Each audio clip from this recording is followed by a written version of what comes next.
Hi everybody, this is Bruce Coulomb with Coulomb Enterprises, and today I'm making a video on proving the accuracy of our flux capacitor compared to the movie screen flux capacitor from Back to the Future movie, and to disprove some statements recently made by a wannabe competitor in Texas.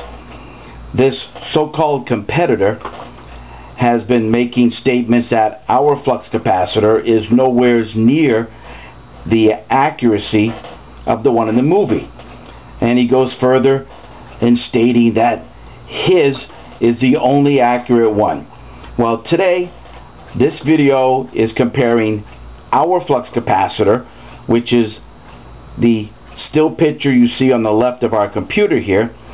This one here is a Coulomb Enterprise made flux capacitor that we took a picture of back in 2008. And over here on the right is a flux capacitor, is a screen grab from the movie which we just took earlier today. But the movie is from 1985. So this flux capacitor still shot is in the scene in BTTF1, where Doc is sitting in the DeLorean time machine explaining to Marty exactly what he invented. And then he goes and he points at the flux capacitor and calls it that. He says, "This is the flux capacitor." And this is where we froze the movie and did a screen grab. So here you go. We're going to compare. Now, in order to show you, you can look at them side by side and they're extremely dead on accurate. There are a few little things that you can see the difference of, but of course when we take two pictures we can't get the exact same lighting and angles as they did in that movie, but I think we came pretty damn close. And the difference here, if you notice our label, this is an our flux capacitor, a little bit higher than this one here. So after today we're going to go in and we're going to make sure we lower those labels just down a bit so that they line up with this one. But I want you to notice, as I make this picture transparent, I'm going to move it over on top of this picture and have the two interface into one.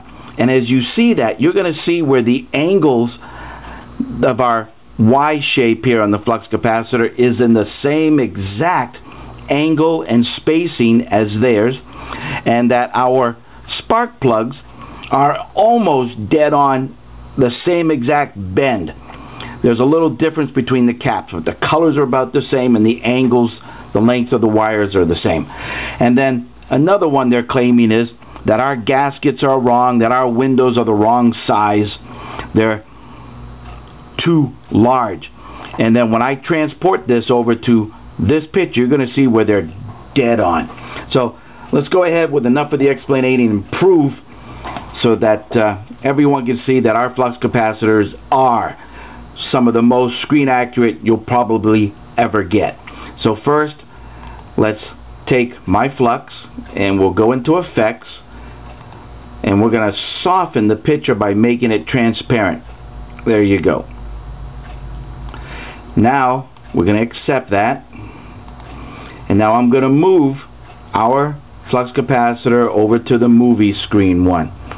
And as it does, here we go. I'm going to get the gaskets to line up, and look at that. A little bit more to the left. Boom. Dead on.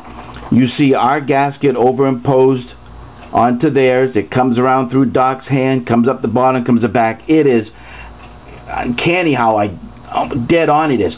Look at the relays, the Tor relays with the diffuser blocks. They're in the same shape. Look at now, this is where the spark plug's a little bit off. But if I take this and separate them and show you the spark plugs side by side, look at that. The spark plugs are the same shape and angle. Now let me move it down a little bit so we can compare the Tor relays with the angle of the diffuser blocks. Look at that, the same angle. Now let's put it back together where the gaskets line up, the window gasket that is. Now look at that. Our labels are almost dead on. Ours are a little bit over to the left, and of course you see the faded one here is ours, which is higher than the movie one. But our internal board, our gasket, the enclosure, everything. You can't get any better than that, especially using two different still pictures 30 years apart. So I think that proves it all, and I think this should, it won't shut up this guy from Texas, but heck, at least we're proving to everybody else what we have, and that we don't just claim it, we prove it. So here you go. If you want one of these super dead-on, screen-accurate, well-made flux capacitors, go to our website. You can either go to www.bttf.com, or you can go to DeLoreanTimeMachines.com. We have them on eBay for sale. If you're in the market for a full-size scale flux capacitor, I'm sorry, I said flux capacitor, full-size scale DeLorean time machine, we build those as well. Just drop us an email, give us a call. We'll set you right up with a great product, which is all our quality in all of our equipment. We do our best to make it as high quality and as accurate as we can, or humanly possible, when we can, and cost effective. So give us a buzz, and here you go. Let's get these photos back to the normal where they were. There you go. Okay, that's it. Thanks for tuning in with Coolum Enterprises, and we'll see you in another video in the future. Later.